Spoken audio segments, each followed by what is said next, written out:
Attorney Rodriguez, I've watched your interview several times, your live streams as well.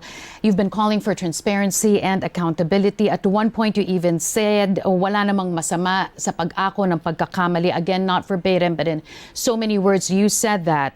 Ayusin lang ang investigasyon, you said that as well. But how did you go from there to calling for the president to step down?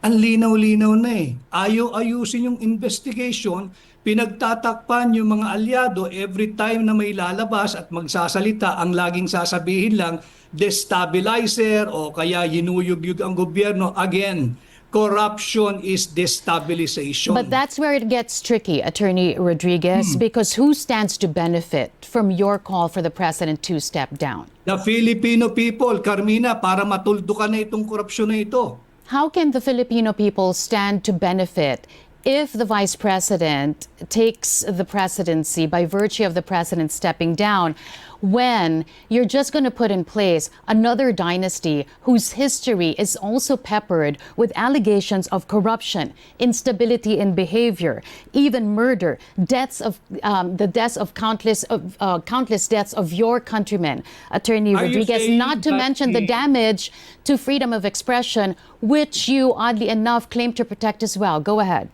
Are you saying that when Bongbong Marcos, assuming he will step down, we will abandon the 1987 Constitution and skip the rule on succession?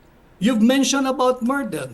Meron bang kasong murder ang Vice President, Carmina? I'm talking about another dynasty. She's another member. She's a family member of another dynasty. Na mas malaki ang boto sa Pangulo. Wala tayong magagawa ron. I never advocated anything that is outside of the constitutional loop or constitutional orbit. But here's the thing. By the rule on succession, when the president is no longer capacitated to govern, the vice president shall assume the role of the president. But how can you... Wala magagawa ron. Hindi ko inimbento yun. Hindi mo inimbento yun, iyan ang ating saligang batas. But how can you, Attorney Rodriguez, separate your advocacy for anti-corruption from this constitutional succession, as you said? The Vice President, who stands to benefit from your call, is also mired herself in corruption allegations. How does that reconcile with your anti-corruption advocacy? As a media practitioner, alam mo na walang ini-issue at clear na ng Commission on Audit ang Office of the Vice President kung ang pinatutukuyan mo ay yung paggamit ng intelligence funds. At walang nakabinbin na anumang kaso or impeachment laban sa pangalawang Pangulo. So yung iyong sinasabi na meron siyang issue ng korupsyon, yan ay gawa-gawa. Nakikita naman natin nung makakaliwang grupo na ayaw nang makabalik ang tatak Duterte na serbisyo. But hindi siguro tayo matatapos dito kahit maghapon tayo sa iyong programa. Ang aking tugon doon sa iyong katanungan, kung sakaling bumaba ang kasalukuyang Pangulo, naturalmente umiiral ang ating saligang batas, ang Vice-Presidente ang siyang hahalili sa mababakanting posisyon.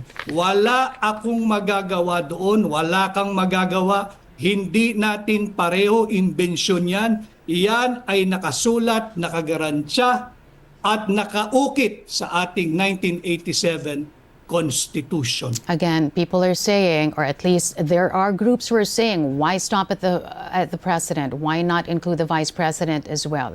Yun ang sinasabi ng iba, ang panawagan hindi lamang ang iisa ang dapat mag-resign, kundi lahat na mag-resign because they have disappointed the Filipino people. But we're going to have to leave it at that. As you said, pwede tayong maghapon magdiskusyon. But I appreciate your time being with us this afternoon. Former Executive Secretary Vic Rodriguez there joining us. Maraming salamat po. Salamat.